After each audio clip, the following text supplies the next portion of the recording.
The truth is that trade sports like options. There's no time expiration to a stock. There's no implied volatility and there's no strike price.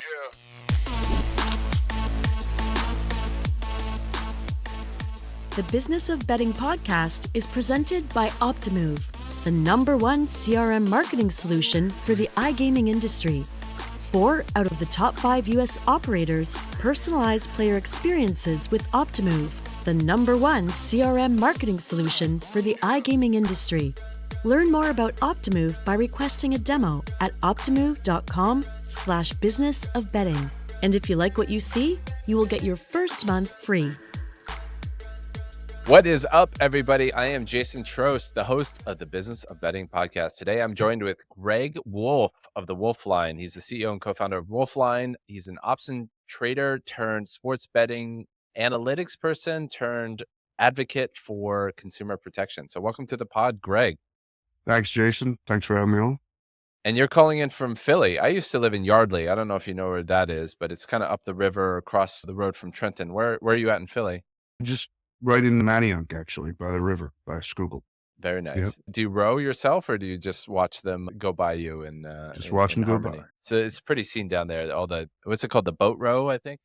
Boathouse Row, yeah. Boathouse Row. Thank you very much. It's a lovely part of Philly. So you have a background that's near and dear to my heart. You kind of came from finance, I think in the pre-recording you were saying that you used to be a bookie when you were 5 and then graduated to other better and better things when you were 12, but you were also an option trader. So why don't you talk a little bit about your background and how you got into sports betting? Well, like I was saying, when I was, I guess, 5 years old with the little yellow parlay cards that my older brothers would get at work in Philly and stuff, or at school, and bring back. And then, that evolved into going to the sell side a little bit and, making books small and getting prices out of the newspaper that day. And then kind of from there went, to the racetrack, always thinking about the behavioral economics aspect of speculation, really quantitative speculation. And then I was out in California when I was living in California, and it's got to be around the time of .com. And a friend of mine that I grew up with called me up and told me I had to come back east to do this thing called options trading because, he grew up with me and we were always either at the racetrack or have interest in sports. And he said, you got to come back. He was working on the Amex at the time. So I came back and started learning options trading on a buy-side prop desk based out of New York. And everything in terms of options, the structure, the behavior, and the math of it, all of the most complicated and esoteric positions and strategies, actually, I already knew them because of just my past in terms of sports betting.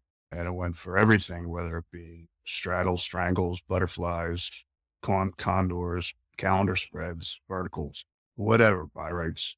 So after the 2000s happened and after the financial crisis, where it just seemed that the traditional markets were completely rigged, with the plunge protection team and just the monetary manipulation that wouldn't let the market find where it was supposed to be with the QE and all that.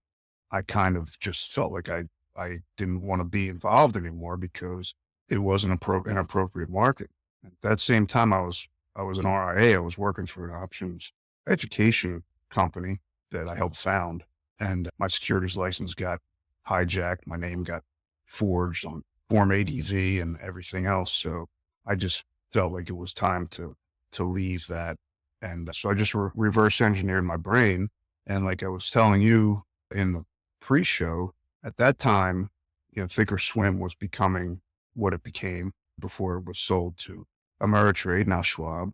And the quantitative data, the technical analysis provision part of it, to me, was now that I proved to myself that A was indeed completely equal to B, and C for A, which is quantitative data products, was a massive industry, then I would just create C for B because nobody else is doing C for B. And that's how we got to the business part. So one of our investors is Susquehanna. They're just down the road from you. Did you ever work with those guys, or were you at another firm? No, I'm aware of them. They're right in Ballackinwood, right up the road. I think I met Jeff Yaz when I first started a long time ago. I'm sure he doesn't remember. But at that time, the Philadelphia Stock Exchange, which is the oldest stock exchange in the country, and it's an options exchange, PHLX, was on 20th and Market. It's not there anymore. What he used to do at Susquehanna was send all the prospective options traders down to the Tropicana and the Taj Mahal to play poker. He was famous for that, to try to learn probability theory. At that time, there was an OTB, an off-track horse racing parlor right on 16th and Market, which is only 4 blocks away. And I thought to myself, I said, it's much better and much more relevant to go to play the horses and see how the supply and demand adjusts everything behaviorally in the market, as opposed to driving an hour down to Atlantic City. I think I might have mentioned it to him, but this was in like the late 90s. I'm sure he didn't really think it was that salient comment. And I do remember also I was there. This had to be almost 20 years ago, and it's not even there anymore. The pandemic kind of crushed it. But I remember I met one of the founders of Betfair there when Betfair was just starting. And I told him that I was starting to trade options and we were at the horse racing track. So he said, hey, check this out. Obviously, you couldn't get on from the US. You had to use a VPN and all of those. Yeah, that's just an interesting little tidbit. Yeah, that's a nice anecdote. Jeff, I'm sure he can tell the story a lot better, but he got into option trading similar to you, where he grew up next to a track and he was fascinated by betting on horses. And I was fascinated. I still am fascinated by betting on horses. Unfortunately, you're not going to really, you have to be a masochist to bet on horses. It's a 30% hold, right? 30% brokerage fee.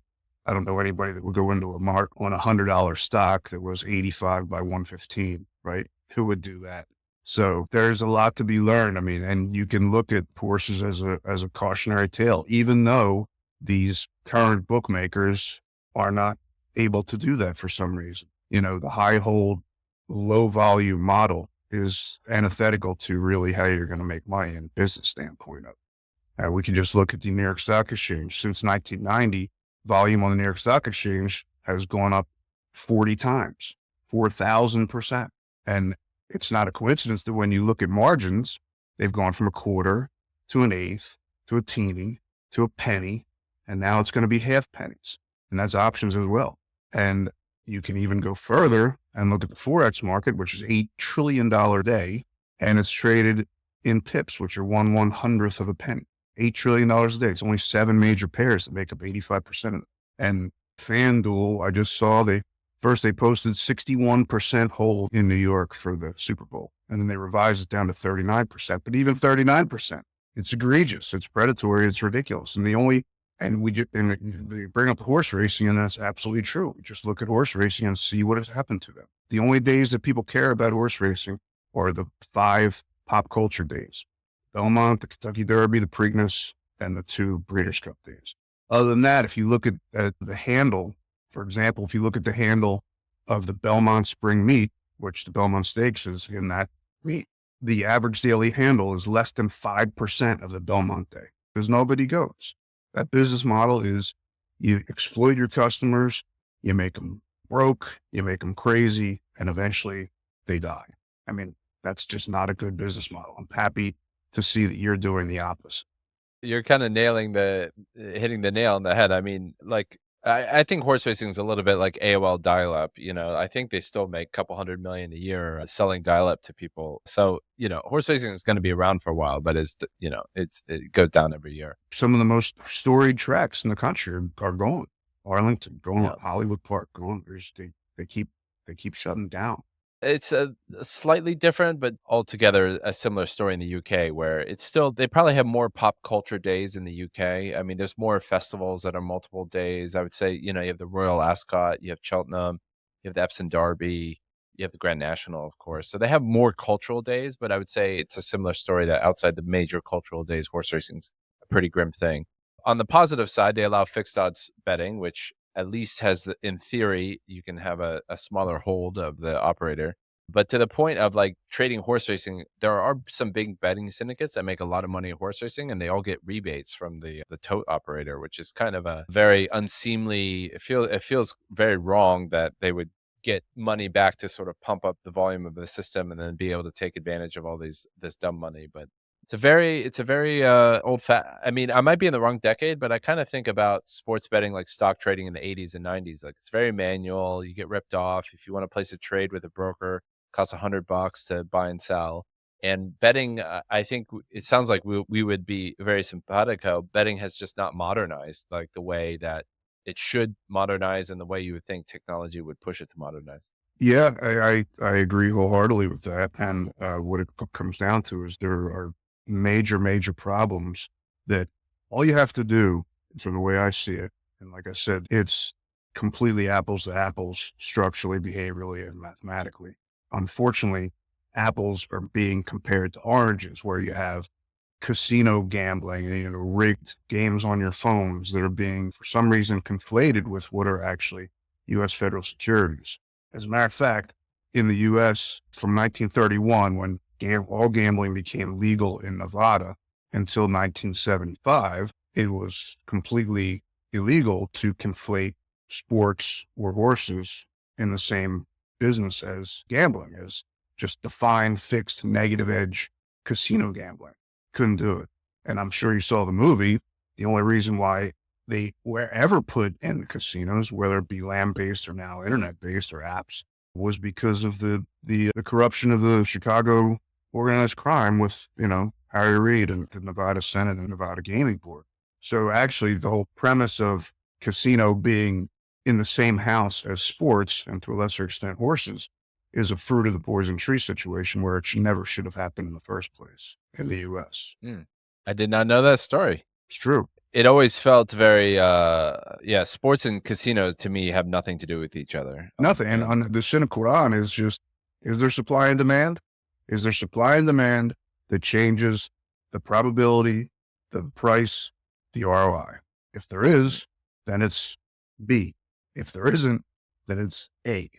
So as an option guy and as somebody who views this more as a game of math rather than sort of spinning the wheel with negative EVs, where would you like to see sports betting go? What are the big things that you think need to be changed? It starts at a regulatory level and the legal level. And all I have asked, I actually complained to, her name is Hester Pierce. She works for the SEC. And I believe Gary Gensler is gone now. I don't even know who the chair is. But of course, coming up now with what happened with Kalshi, with the CFTC, which, like I said, in my opinion, it's an SEC issue. It's not a CFTC issue, because if you prove an option is the contracts are options are always securities, regardless of the underlying, so I would like the SEC to do their job. I would like the last 90 years of securities case law and statutes to be enforced in the U.S. I think that's where it needs to go. I think that will clean up so many things, because all you have to do is look at it and say, okay, would Schwab be allowed to do this? Would Robinhood be allowed to do this? Well, if they're not allowed to do this, then these other unregistered broker dealers that are offering unregistered federal securities for sale can't be able to do this. So just a few examples, you have the big problem is the data latency where customers are getting front run by the broker dealers or the bookmakers. Another problem is official league data relationships that the bookmakers have with the leagues, which are issuers of the contracts. That's against the 1988 securities fraud law. And you also have many things from the standpoint of it just being a federal issue. So we're going back now to 2018, which is the repeal of PASPA, which never should have existed in the first place, right? Because that was a pure Article 4, Section 2 violation. Even though they said it was commandeering, it was actually Article 4, Section 2. They could have just said that, dropped the mic and left, and saved everybody a lot of money and a lot of time. There's such a thing called the Commerce Clause of the Constitution, and that was further fortified in 1933 when the SEC, the state blue sky investment laws from 1911 to 1933. They created the SEC in 1934, and the Federal Securities Act came law in 33, was there because the states were inconsistent, incompetent, and corrupt, which should really sound familiar because it's happening again here since 2000.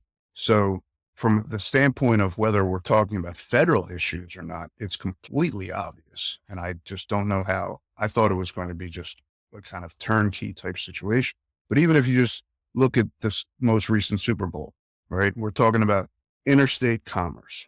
Talking about commerce that takes place across state lines.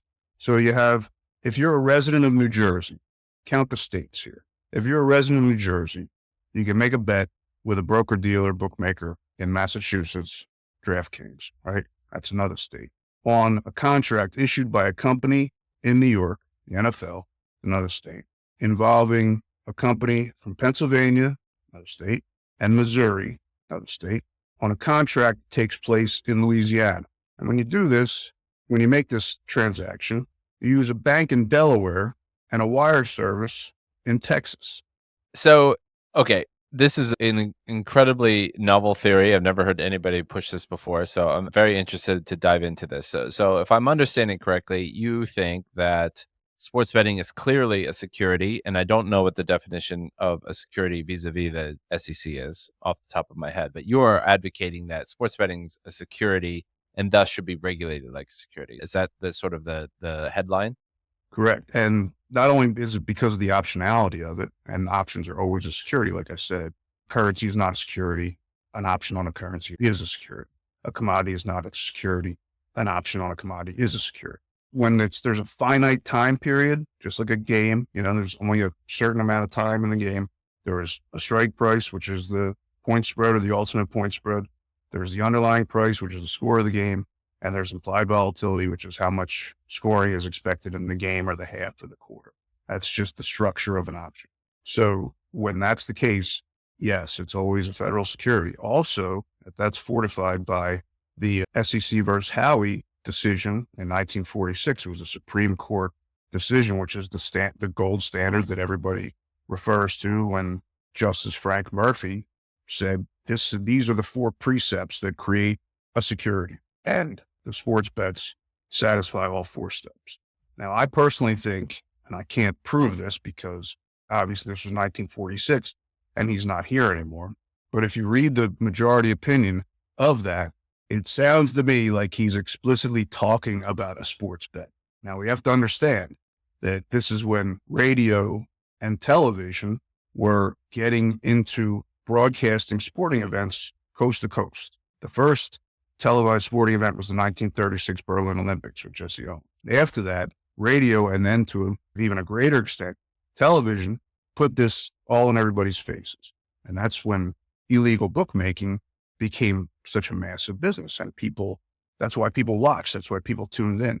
And I have to think that Frank Murphy, the justice there, I have to think that he was thinking about that. Although if he said that, people's heads would have exploded at the time. So he didn't say it. He left it kind of opaque. But also it's interesting to think about that time. And, people think that options were first listed in this country in 1973 on the CBOE. But the truth is that structurally, the point spread was developed in Chicago in the late 1930s by an equity analyst from the University of Chicago. And if you look at like you offer, an alternate point spread, that's a vertical options chain. Once you have the point spread, that's the at-the-money strike price. So once that was initiated, then you had all the structures of an option that was necessary. Late 1930s, not 1973. This is super fascinating. I mean, I'm kind of doing this real time, but I just pulled up on the interwebs here. The Howey Test has 4 criteria, as you say. The first one is the investment of money. The second one is a common enterprise. The third is the expectation of profits. And the fourth is derived from the efforts of others. So, like I said, you sound like an expert on this, and I'm just doing this off the top of my head. But based on my 2-second reading of this, it doesn't look like sports betting necessarily has the expectation of profit, nor is their effort derived from the work of others. So what would you say to those tests? Well, I mean, I don't know anybody really that bets and expecting to lose. Yeah, I don't think it's, well, like I said, I've not read the Supreme Court ruling, nor have I ever heard of the Howey Test before 10 minutes ago. But just to get into like my initial reaction of this, my guess is the expectation of profits is like there's some notion of a positive EV outcome. Whereas I think most bettors, even though they want a positive EV outcome, know that it's a losing enterprise. That would be a very difficult argument to make, especially with any investment. So if we have a question about it, then let's just go back to options. So if a person, what is Apple trading at right now? Let's say Apple's trading at $250 right now. And let's just say 250. And if you buy a $250 call for $3, that means that by Friday at 4, Apple has to be trading above 253 for you to profit. So if somebody did that, are they not expecting to profit? I think in that world, there's a book I read, and I should know the name of it, but it talked about the different motivations of traders. And I think they went through, I want to say 17 or 19 different motivations for why people will do a transaction. And one of them's speculation, one of them's hedger, one of them's da da da da. And so I would say that, of course, there's a use case for speculation within options. 0-day options is a pretty good example of where the speculation came from. And I think you just cited that the volume of the New York Stock Exchange has gone up for 40x. I mean, that's not from smart investment professionals. That's a lot of that's speculation. With the rise of the internet, that's right. But the internet has changed everything, and that's the reality that we live in today. That's why Peter Lynch retired 30 years ago. And he left and Jim Simons took over. Jim Simons was a quantitative trader. And it's obvious, that's like especially, and again, we can look to the options market to see what people want. Decades ago, there was only annual expiration. Then it went to quarterly, then it went to monthly, then it went to weekly, then it went to Monday, Wednesday, and Friday. And now you have 0-day expiration, right? Which everybody calls gambling all of a sudden. When every contract is 0-day expiration on the last day. And I'll tell you something else, that I can guarantee you that in the very near future, we're going to have a morning session and an afternoon session, which will be half 0-day expiration. And with a sporting event lasting approximately 3 hours, they're approximately half 0-day expiration options. Everything just gets compressed. All the Greeks, implied volatility, timed expiration. That's what people want.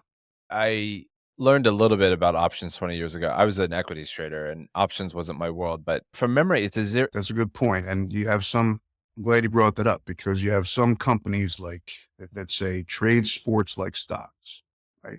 I understand that's kind of an easy trope to get along. But the truth is that it's trade sports like options. There's no time expiration to a stock. There's no implied volatility, and there's no strike price. Completely agree with that. Options, the equity options that you're referring to, they're zero-sum games, right? Well, you have to look at it to where the market maker, right, is, and your platform is completely peer-to-peer, correct? Yeah, but we also market make on it. But yeah, market maker. Okay, so the market makers become part of the market.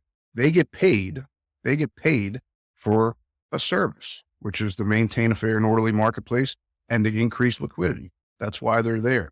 So because of that, they are afforded the opportunity to buy on the bid and sell on the offer if they like. They get paid. So it's not really zero sum. And in terms of the settlement, it is zero sum. Right. They get paid the bid offer. Mm-hmm. Yeah. They don't get an additional fee for providing the service. They're getting paid the bid offer spread, right? Right. Although they used to, but then I don't know when that was. 20 years ago, was it Schwab that was the first one to do no commissions, zero commission? I think Robinhood, I don't know. No, this is before Robin existed. I'm blanking on which one. But what you're saying is true. I mean, there used to be a whole system with the $2 broker and the floor broker and the retail broker, and everybody would get a piece, and it would end at the market maker, who would be the sell side. Okay, so I guess, equity options are a zero-sum game. There's buyers and sellers, and at the end of the day, all the money is like all the winners and losers sum to zero, which is just like sports betting. It's a zero-sum game. And I think, and I'm sort of pushing back on this expectation of profit, but if you look at it with the lens of equity options, it's the same thing. There's winners and losers, and a certain percentage of the participants in sports betting have the expectation of a profit, similar to options, and a certain portion are gamblers and, probably don't. They're probably different, very different percentages of the pie, but those types are all in the marketplace. Okay, what about derived from the work of others? I think you were talking about casino games and, this idea that there's no supply and demand in a casino game. It's just sort of like, it's a static, casino games are a static mathematical negative edge.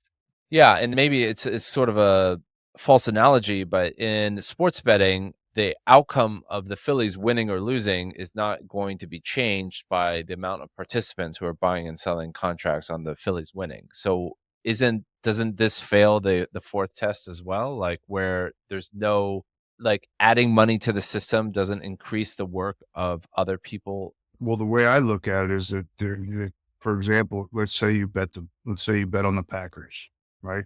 Bet on the Packers money line, okay, plus 200. They win that game, you profit plus 200. You didn't play the game, you didn't referee in the game, you weren't management of the game, you didn't coach the game. So the contract transpires without any influence from the investor in the contract. So when the Packers win that game, and he goes on to say that the contracts can be speculative or non-speculative. It is immaterial whether or not there are formal certificates of ownership. It is immaterial whether there is any ownership of intrinsic property, because when the Packers, in this example, when the Packers win, you win your investment, quote unquote, but you don't own the Packers in any way. The investment happened and it's over. There is no actual ownership of anything. And that's what it comes into. And in terms of the common enterprise, the way that the investment capital, the money bet, is pooled and then proportionally distributed for winners and losers, that's a horizontal common enterprise. Interesting. Well, you really opened my aperture to, like I said, you're the first person I've ever heard make this argument. Right now, the topical argument is the CFTC should be regulating this. I think your opinion is that it belongs in the SEC and not the CFTC. Is that your? That is my opinion, but it's a big step to at least, they're wrong, but they're less wrong than they used to be. Interesting. And so in terms of like, I'm not into crypto at all. I think crypto is actually a shitty thing that humans are doing, and it's kind of a waste of people's energy. But in this crypto world, I know that Brian Armstrong at Coinbase and others have been really pushing the SEC to, well, A, give them regulatory clarity, and B, I could be misrepresenting what they're saying, but I think they're trying to get the SEC to regulate crypto as a security so that they have regulatory clarity on how to go around that. And my understanding of Gensler is he kind of kicked the can down the road and didn't give them any clarity. Like, what should the sports, like, let's say I agree with your interpretation that sports betting is a security, the SEC should regulate it. Like, what should one do? Like, do you sue the SEC? Do you, like, what's the next step? Because it seemed like with crypto, the SEC could be like, not my problem, or like not return the phone calls. And it just kind of like sits there. Like, what's the recourse? I mean, that's what they've done. I really can't say how long a federal commission will refuse to do their job. And I've been victimized by it before.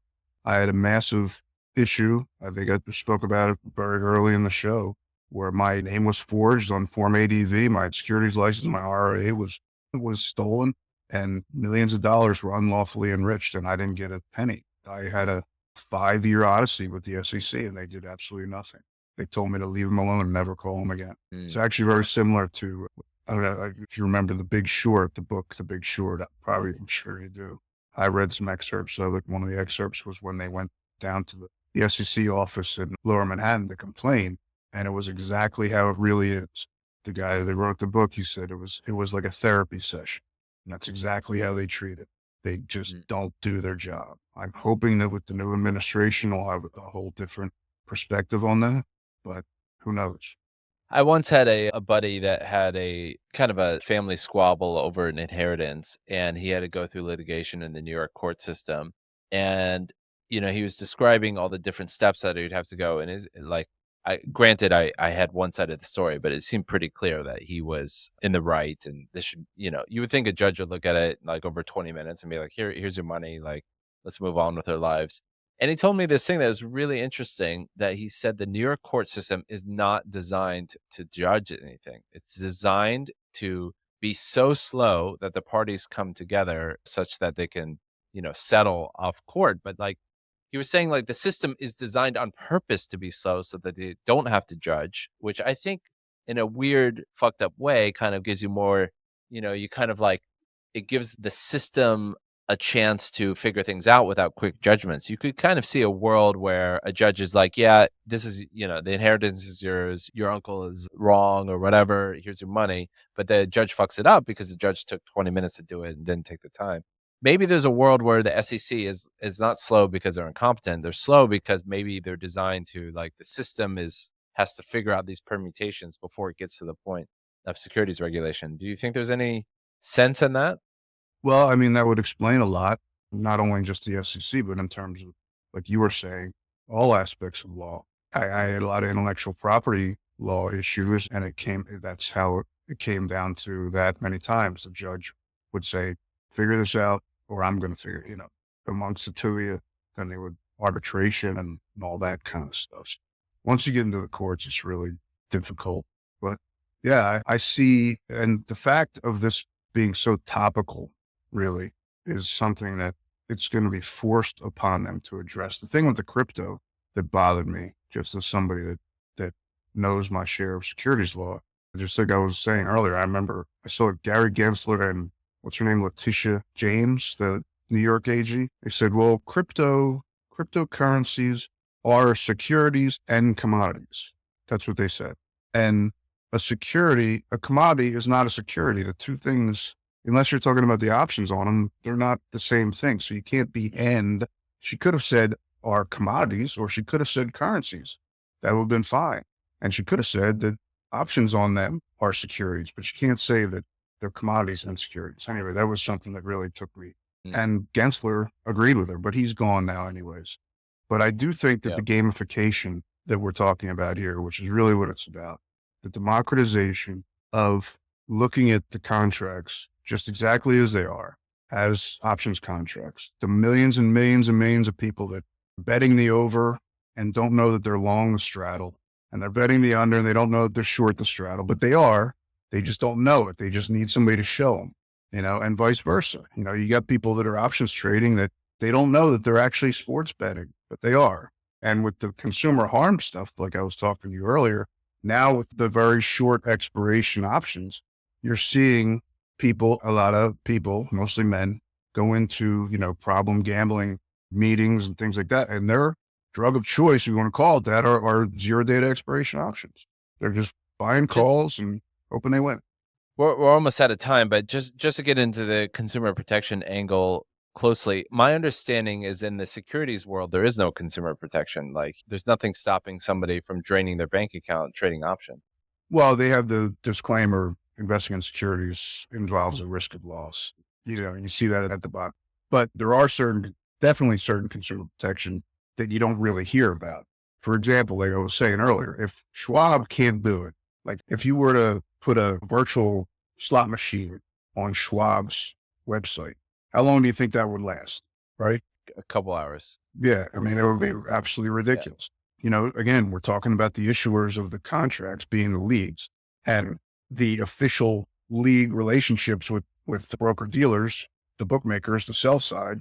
That can't happen either, because issuers of stock or bonds or options on either are not allowed to share non-public information with the broker dealers that are listing the securities for sale or the products for sale for obvious reasons. So these are things, and again, you're talking about, then you get into the data latency stuff.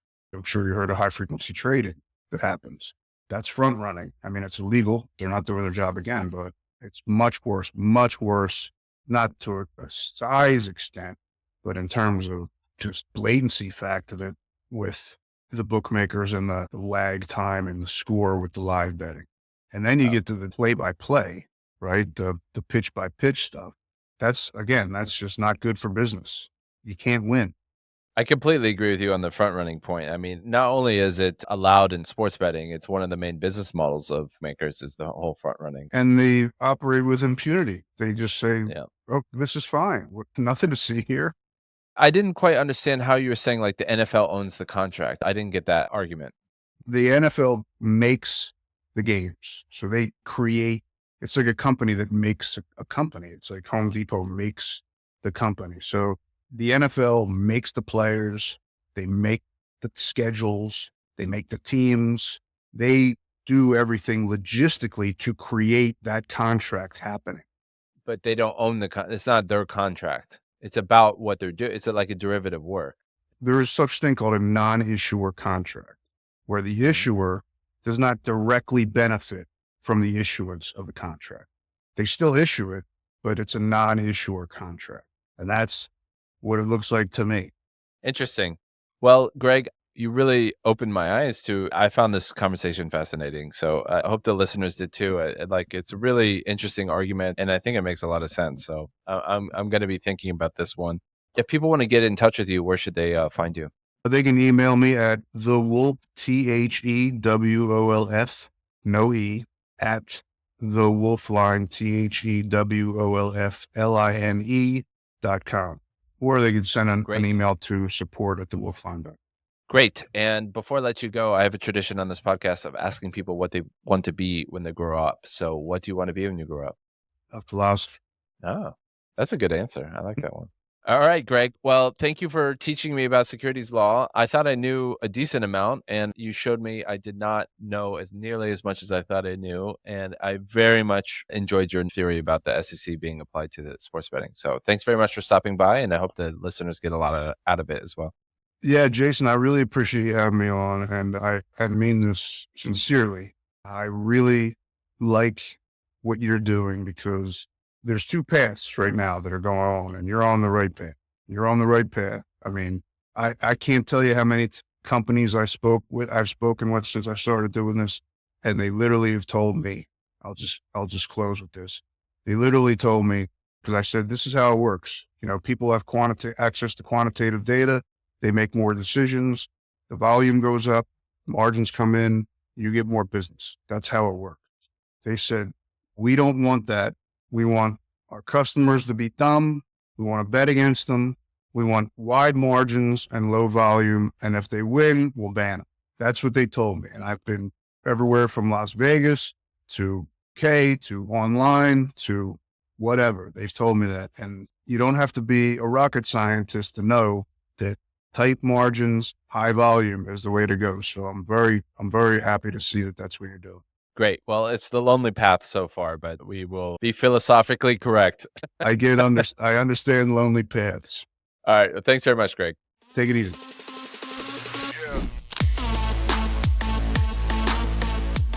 The Business of Betting podcast is presented by Optimove, the #1 CRM marketing solution for the iGaming industry. 4 out of the top 5 U.S. operators personalize player experiences with Optimove, the #1 CRM marketing solution for the iGaming industry. Learn more about Optimove by requesting a demo at optimove.com/businessofbetting. And if you like what you see, you will get your first month free.